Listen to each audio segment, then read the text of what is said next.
Os números do emprego no Rio Grande do Norte ainda são preocupantes. Houve queda em dezembro passado. O setor da construção civil é um dos motores da nossa economia e ainda procura reagir ao longo período de recessão em todo o país e principalmente também no Rio Grande do Norte. Meu convidado hoje é o presidente do Sinduscom, empresário Silvio Bezerra. Boa tarde, Silvio. Boa tarde, Diógenes. Um prazer estar no seu programa aqui. Em primeiro lugar, parabéns, retornando aí à presidência do sindicato que você já coordenou juntamente com seus pares. Muito obrigado. O desafio é grande, né?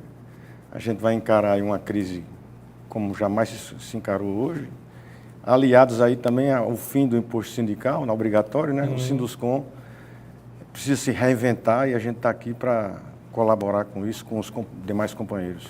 Silvio, como é que está essa questão da empregabilidade no setor da construção civil hoje? Hoje, o setor já chegou a ter 40 mil empregos com carteira assinada nos últimos 4 anos, há 4 anos atrás, né? Hoje esse número não chega a 12 mil, né? Ou seja, uma recessão gigante. E a gente sabe que isso passa pela crise nacional. Mas a saída para essa crise, para voltar a se empregar no país, logicamente, depende muito da economia local, né? Nós temos uma economia muito baseada no serviço público. E o fato do governo não estar pagando há 3 meses, né? Isso tira dinheiro do mercado e faz com que as coisas não aconteçam como deveria acontecer. É lógico que o único culpado não é o governo do Estado que passou o atraso da folha de pagamento, mas a economia como um todo precisa voltar a mexer, né? Funcionar. O setor da construção civil amargou perdas acumuladas em meses, né? Setembro do ano passado, vocês estavam contabilizando mais de 50 meses de perdas, né? Pois é, a gente chegou a ter esse número de 40 mil trabalhadores com carteira assinada. Hoje, com 12 mil, é um número muito pequeno. E a gente sabe que grande parte desses trabalhadores não estão trabalhando no mercado imobiliário, porque o mercado imobiliário afundou numa crise, né? Sim. Aquela falta da regulamentação dos distratos trouxe uma insegurança jurídica gigante e levou diversas empresas a dificuldades que jamais foram enfrentadas. Esse problema do distrato foi resolvido, né? O projeto foi aprovado no Congresso Nacional e sancionado ainda na administração de Michel Temer, né? Agora as consequências são grandes, né? Veio num momento que a gente precisa regulamentar para frente, mas o que está feito, o estrago está feito, né? A gente viu, Diógenes, a Justiça tomando decisões, mandando devolver dinheiro aos compradores, com correção monetária, mais juros de 1% ao mês. Isso não tem nenhuma aplicação financeira que dê, nesse período que passamos de crise, que tenha dado o montante que deu. Só para o nosso ouvinte entender, o distrato é quando existe a desistência daquele imóvel que foi comprado na planta. E sempre foi uma queda de braço entre quem assinou esses contratos e as construtoras que tiveram seus prejuízos, né? Eu costumo comparar isso da seguinte forma. Imagina você comprar uma ação da Petrobras 4 anos atrás e ela tiver valorizado com o tempo, você está feliz, ganhou dinheiro, etc. E se você comprou uma ação da Petrobras 4 anos atrás e hoje ela está desvalorizada, você volta para quem lhe vendeu, para pedir para você corrigir pelo valor atual, ou você obrigatoriamente tem que consolidar o prejuízo? Foi assim que foi feito na construção civil. As empresas foram obrigadas a devolver um dinheiro quando o mercado estava na baixa, e isso não foi impossível. Diversas empresas de âmbito nacional quebraram e localmente também não foi diferente. Eu sei que falta regulamentação, mas o que é que diz a lei do distrato? Só para o nosso telespectador. A lei do distrato regulamenta de como deve ser feita a devolução do dinheiro. Porque imagina o seguinte, quando a gente vende um imóvel, a gente aplica os recursos na obra. Então os recursos não estão disponíveis no nosso caixa. Quando a gente foi obrigado a devolver o dinheiro de maneira à vista, em uma parcela só, corrigida pelo GPM, por exemplo, ou INCC, mais juros de 1%, significa dizer que você tirou dinheiro do caixa que você não tinha, né? A nova lei diz o seguinte, que se a empresa tiver um modelo de patrimônio de afetação, que são os contratos onde o dinheiro é aplicado somente naquela obra, não fica num caixa único da empresa, a gente é obrigado a devolver apenas 50% do valor que foi pago. Quando o dinheiro cai no caixa único e não tem patrimônio de afetação, a empresa vende e pode aplicar o dinheiro onde quiser, dentro de outras obras, essa devolução se dá, essa retenção se dá apenas de 25%. Já é um avanço. Nos Estados Unidos e na Europa, de hoje, a devolução é zero. Você comprou um imóvel, você tem que ou arrumar uma pessoa para lhe substituir no contrato que você conseguiu comprar, ou então você perde pelo pé. Se desistiu... Se desistiu, não tem brincadeira. Me diga uma coisa, existe um prazo para que a pessoa faça essa desistência? Não existe prazo, não. Na verdade, o contrato, nenhum contrato de venda de imóveis previa distratos. A regulamentação veio para dirimir esses problemas, né? Já que não havia nada previsto, nem ficar tendencioso ao comprador, nem tendencioso à construtora. Buscou-se um equilíbrio aí com a nova regulamentação. A gente começou essa entrevista falando sobre empregabilidade, as dificuldades do setor da construção civil, mas, como você bem lembrou, tudo isso também depende dos governos, não só no plano local, mas também no plano nacional. Vamos começar aqui pelo plano local. Qual a expectativa do Sinduscom em relação ao atual governo, que precisa promover um ajuste fiscal bilionário? A gente torce para o governo conseguir botar a folha de pagamento em dia, porque isso é dinheiro circulando e mais gente podendo comprar imóveis e investir numa coisa segura como é investir no imóvel.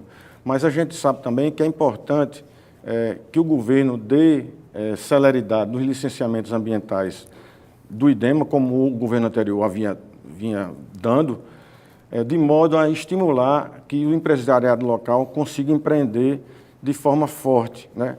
A insegurança jurídica dos alvarás e das licenças ambientais foi um problema até hoje, né? A gente espera que isso seja superado, né? E que, de fato, uma vez analisado pelo IDEMA, um alvará de construção ou uma licença ambiental tenha o valor que a gente espera que ele tenha. Silvio, a governadora tem conversado com o setor da construção civil, com o empresariado de um modo geral? Tem sim, a gente precisa ser justo com a governadora. A governadora tem dado atenção especial ao setor da construção civil. Nós fomos procurados durante o período de transição para opinarmos sobre ideias e sugestões que poderiam ser levadas em conta pelo governo, e a gente espera que o governo dê certo, que o Rio Grande do Norte volte a caminhar num sentido de crescer e de se desenvolver. Independente de ideologia, exatamente, de partidos. Exatamente. Agora a pergunta vai para o vice-presidente da Federação das Indústrias do Rio Grande do Norte, sobre o PROAD. O atual governo, né, nesse mês de janeiro, fala em revisão desses contratos, né, de incentivo à indústria. Você tem alguma... Veja só, eu acho que a revisão pode ser feita, desde que não se desmanche o que foi acordado anteriormente. Eu acho que um contrato assinado, ele tem que ter validade, né? Repensar de que forma você vai estimular a indústria é sempre válido, mas em diálogo, né, em parceria com a própria federação. Eu acho que há uma chance da gente caminhar num sentido só, numa direção só, para não ficar a indústria sendo prejudicada, nem o Estado do Rio Grande do Norte também. A governadora hoje no Raid, na entrevista que me concedeu, fez questão de falar do PROAD e tranquilizou o empresariado. Disse que em nenhum momento vai abrir mão do PROAD e sim, claro, fazer uma avaliação do dinheiro que está sendo empregado, os incentivos que estão sendo dados, para que se possa realmente gerar emprego e renda. São mais de 300 milhões de reais que são investidos, né? Porque há uma abertura, quer dizer, o governo abre mão desse dinheiro que entra no caixa para tentar gerar emprego e renda. Vamos falar de Minha Casa Minha Vida? Vamos lá. Como é que está a situação hoje? O atual governo federal suspendeu, né? Não, na verdade, o governo federal pediu cautela àquelas empresas que foram contratadas no meio do mês de dezembro passado. Pela falta de recursos, ele está dizendo o seguinte: me dê um tempo para tomar pé das coisas e nos próximos 15 dias a gente se posicionará com relação ao início dos 17 mil contratos que foram contratados em dezembro. Você suspendeu até que se veja o orçamento. Exatamente. Né? Houve uma dificuldade orçamentária, mas a gente ainda não tem a certeza de que não vai se realizar os últimos contratos. Pelo contrário, está pedindo cautela para não ter que rever, né, com obra iniciada. Então, vamos ter... Vocês têm discutido com o governo, através não só dos sindicatos, mas também da Câmara Brasileira de Indústria, da Construção Civil, a questão do reajuste desses contratos do Minha Casa Minha Vida. Como é que está essa situação? Como eu falei há pouco, a gente teve Também sexta-feira passada, a gente teve no Fórum Norte-Nordeste de Construção em Fortaleza, e a CEBIC estava presente lá na presença do nosso presidente, José Carlos Martins, que ele colocou dessa forma: nós estamos dialogando com a Caixa Econômica e com o governo federal para arrumar uma solução que atenda a indústria e, logicamente, a Caixa Econômica fique satisfeita também. Mas a expectativa dos construtores é boa. Sem dúvida nenhuma, o programa é um programa vencedor, a gente sabe que o governo federal precisa do programa funcionando e a gente está para discutir uma solução que atenda ambas as partes. É isso aí. Expectativa em torno do governo Bolsonaro. Eu perguntei sobre o governo Fátima e qual a expectativa dos senhores em relação ao governo federal. O governo federal precisa que as reformas sejam feitas para se viabilizar. As ideias do ministro Paulo Guedes são perfeitas, em tese. Ministro da Economia. Isso. E a gente espera que o Congresso colabore com essas ideias, né?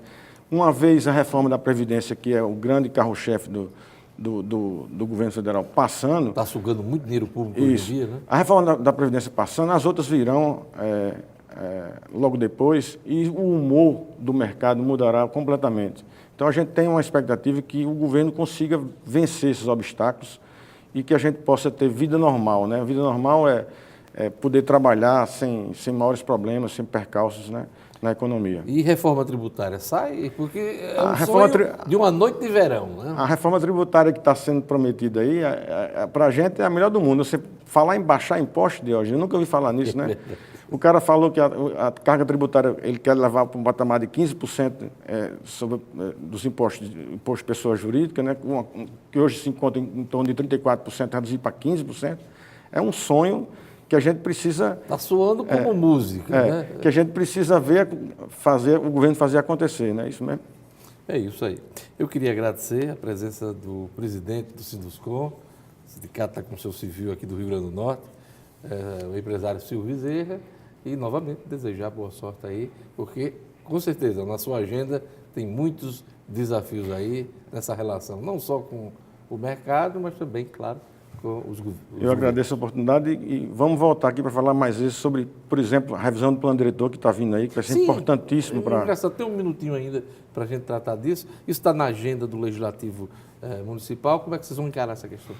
Diógenes, a revisão do plano diretor é fundamental para o crescimento da cidade. A gente precisa discutir, a gente quer discutir de igual para igual com a prefeitura e com as demais entidades que se interessam pela questão, mas é importante a gente criar, de alguma forma, um dispositivo que se torne um pouco mais automático, né? Porque está atrasado, né? Sempre está atrasado, né? A gente não pode ficar esperando que a coisa aconteça ou não, de acordo com a vontade do prefeito do momento. Essa né? revisão deveria ter ocorrido em 2017. Pois é. Completou, né, completaram 10 anos da revisão anterior. E o primeiro plano, na verdade, que foi feito moderno, previa a regulamentação das EPAs, que não foram feitas até hoje, há 14 anos. As 12, zonas 14 de proteção ambiental. Né? Exatamente. Que deveriam ter sido regulamentadas ao longo desse período, não foram. Então, a gente precisa criar um dispositivo que seja mais inteligente, mais automático. Os políticos já estão sabendo disso que você está falando? Isso já foi levado a eles? Não, a gente vai propor isso, porque a gente entende que é salutar para a cidade e precisa que a coisa funcione de forma mais prática, né? É isso aí.